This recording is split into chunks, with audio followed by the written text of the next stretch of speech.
आप सभी को सोम प्रदोष व्रत की हार्दिक शुभकामनाएं। आज 10 फरवरी सोमवार के दिन सोम प्रदोष का व्रत है। और जब सोमवार के दिन प्रदोष व्रत होता है तो इसे सोम प्रदोष के नाम से जाना जाता है। तो प्रदोष के समय ऐसी मान्यता है कि प्रदोष के समय महादेव जी कैलाश पर्वत पर रजत भवन में इस समय नृत्य करते हैं। और जो भी भक्त इस व्रत को करते हैं उनकी सारी मनोकामनाएं पूरी होती हैं। जो प्रदोष काल में पूजा करते हैं उन्हें विशेष फल मिलता है, सारी मनोकामनाएं पूरी होती हैं, सारे कष्ट दूर हो जाते हैं। तो आज जो प्रदोष का जो शुभ मुहूर्त रहेगा प्रदोष काल की पूजा का, उसका समय है 5:20 से 6:57 तक। इस दौरान आप विधि पूर्वक पूजा करें और प्रदोष कथा का श्रवण करें।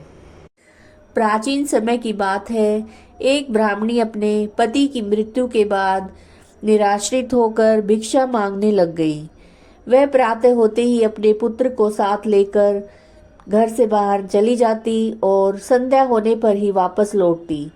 एक समय उसको विदर्भ देश का राजकुमार मिला, जिसके पिता को शत्रुओं ने मार दिया था और उसके राज्य से उसको बाहर निकाल दिया था। इस कारण वो मारा मारा इधर उधर फिरता था।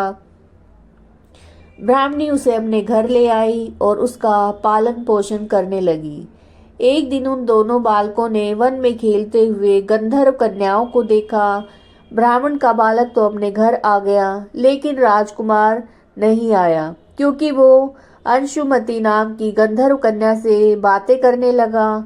दूसरे दिन वह फिर अपने घर से आया और वहां पर अंशुमति अपने माता पिता के साथ बैठी हुई थी।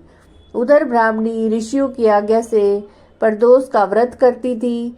कुछ दिन के बाद अंशुमति के माता पिता ने राजकुमार से कहा कि तुम विदर्भ देश के राजकुमार धर्मगुप्त हो और हम श्री शंकर जी की आज्ञा से अपनी पुत्री अंशुमति का विवाह तुम्हारे साथ कर देते हैं। और राजकुमार का विवाह अंशुमति के साथ हो गया। बाद में राजकुमार ने गंधर्व राज की सेना की सहायता से विदर्भ देश पर अधिकार कर लिया और ब्राह्मण के पुत्र को अपना मंत्री बना लिया। यथार्थ में ये सब उस ब्राह्मणी का जो वो प्रदोष व्रत करती थी उसके पुण्य प्रभाव का ये फल था।